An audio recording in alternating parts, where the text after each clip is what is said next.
In the last video, we used the Newton-Raphson method in order to generate the root of a simple polynomial equation. Now the equation that we used was x squared minus 2 equals 0, and this gave us the square root of the number 2. So we had a nice little method there for generating square roots. But we can simplify that method, and this is the simplification here, and we have actually already seen this in a previous video. But let's talk through this first of all.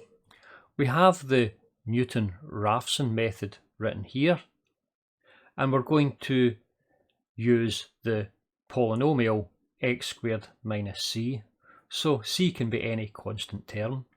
So whenever we differentiate this here, the c disappears and we're left with the value of 2x. So if we're using only x squared, then the differentiation will always be 2x. So that means that the f dash of a here can simply be replaced with the 2ai. Okay, because the x term here in this instance is just the value ai. And also the top line here, the f of ai, well, the function here is always x squared, so we can just simply square the ai. So this here is the equation that we can use in order to generate a square root.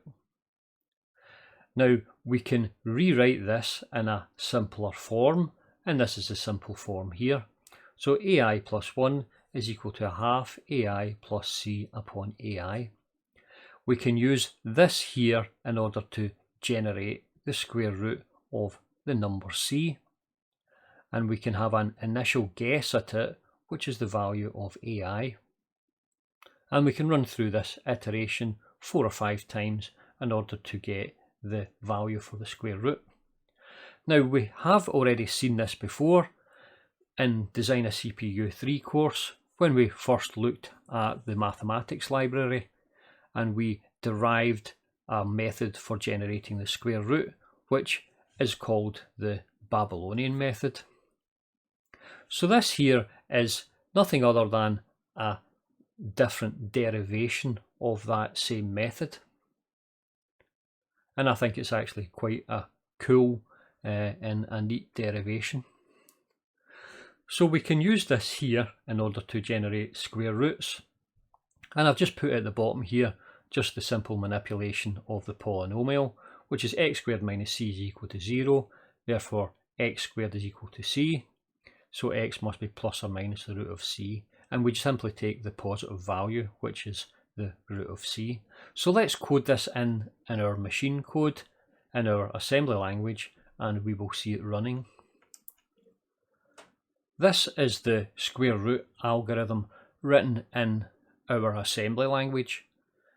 I've made a note of the algorithm on the top here, and in the example here we're looking at the square root of 2, which should give us 1.414, which is 0 cross 0 169 in our fixed point number system.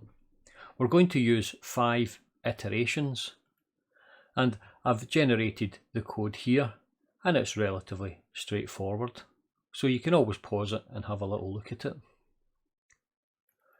Now the actual values we have here at the bottom. So in this instance here, I'll change this to a value of 2 because that's the number we want to work out the square root of, and we're going to take an initial guess of this, which is a value of say 2, and we will run through 5 iterations. So let me load this into the machine and we will run it and see whether we get the 0 cross 0 169 as a result.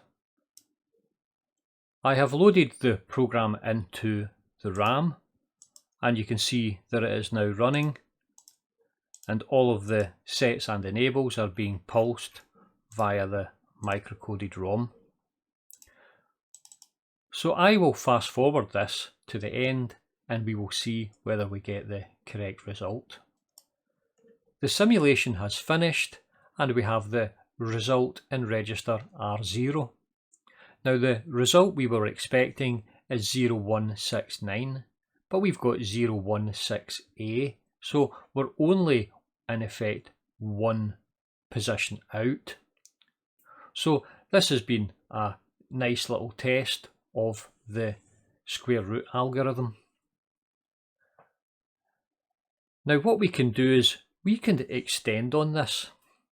So we could take the square root algorithm and we could generate a cubed root, or a fourth root, or a fifth root, or indeed just an nth root. And we will look at that in the next video. Thank you for listening. I'll get you in the next video. Goodbye.